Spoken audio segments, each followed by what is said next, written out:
Balik kita digdi sa tuyang topic ngunyan.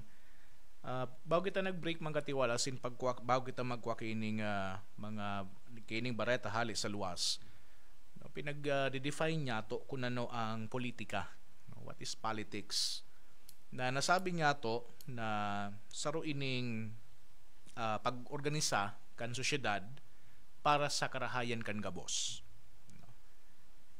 Asin man nangapudan ini nin responsable asin man aktibong partisipasyon sa gabos na syudadano, no, sa gabos na syudadano. And na-mention niya to, no, na pagminsan pa, no, pag sinabi niya tong politics, ang nagdalawag tulo sa isip niya to is partisan politics. Ano? Pag sinabi niya tong partisan politics, iyan ang kompetisyon tangani na manggana o kaya man mag-retain, de mahali sa posisyon sa imong kinamumugtakan, no? Or sa governmental power. So na-mention digdi kang CBCP na kung siri nga kayan in the last sense, but sabihon ining pag sinabi niya tong partisan politics, then clerics and religious are forbidden by church law to be involved in partisan politics. No, importante ini na paliwanag, no. Taang nagbabawal duman sa mga padi, sa mga reliyoso na makiaram sa politika bakuan sa tuyang konstitusyon. Bako sulay kan Pilipinas. Kundi sulay kang simbahan. So atyan maliliwanagan kita kaini. So anong una ang purpose kang estado? What is the purpose of the state? No? The purpose of the state is the protection and promotion of the common good. No? Tangani na maprotehiran, tanganing i-advance ang karahayan kan kagabsan. No? As in, ang purpose na ini mang katiwala na-accomplish sa tulong gawi. Enot, legislation and administration of justice. So, yan ang role kan sa tuyang mga politiko. Promotion of the socio-economic welfare and health. Care for cultural and moral concerns or the fostering of good morals. No? So, tulong paagi na-accomplish itong pagpromohir asin pagprotekta sa common good. No? Pag-legislate asin man pag-administer kang hustisya.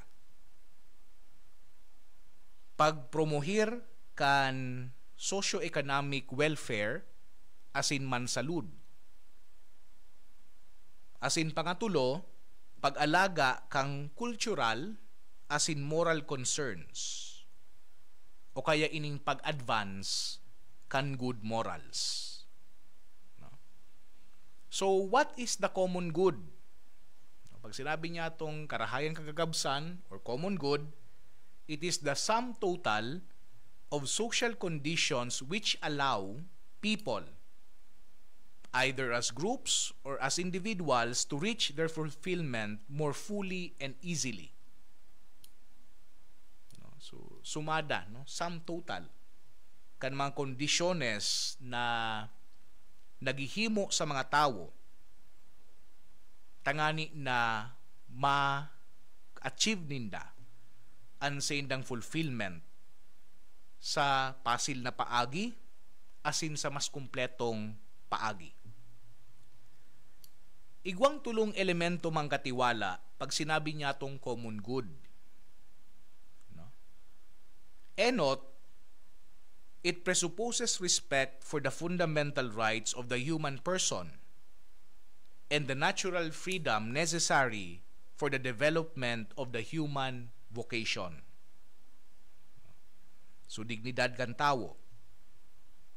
Pangadua, it requires the social well-being and development of the group itself, whether or whatever is needed to lead a truly human life, such as food, clothing, health, work, education, and culture, should be accessible to each one.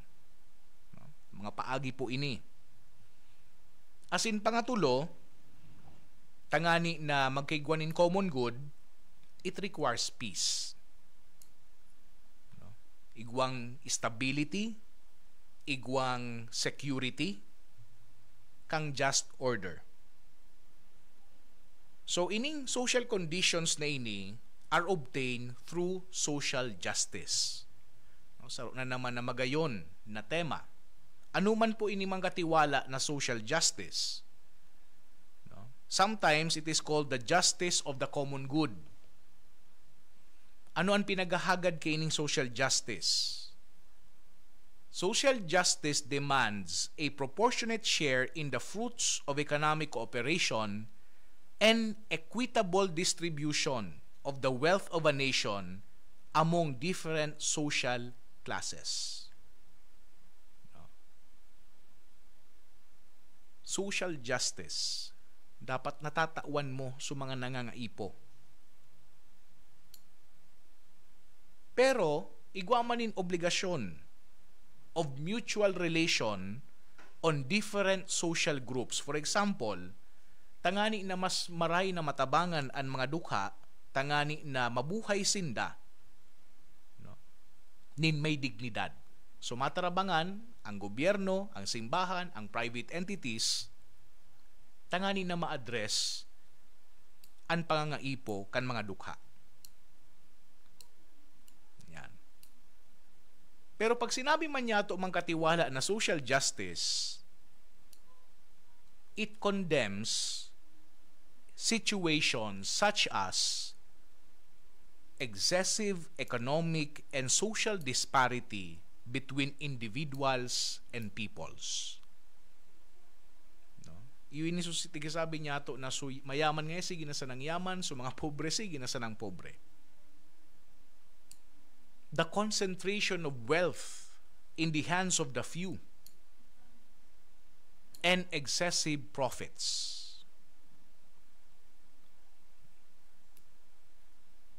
So pag sinabi niya tong social justice, dapat ang maihiras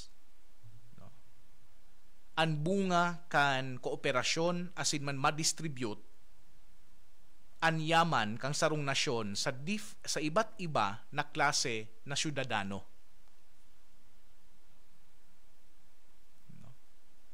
Nangangapudan man, pag sinabi niya itong social justice, nangangapudan man na magtarabangan.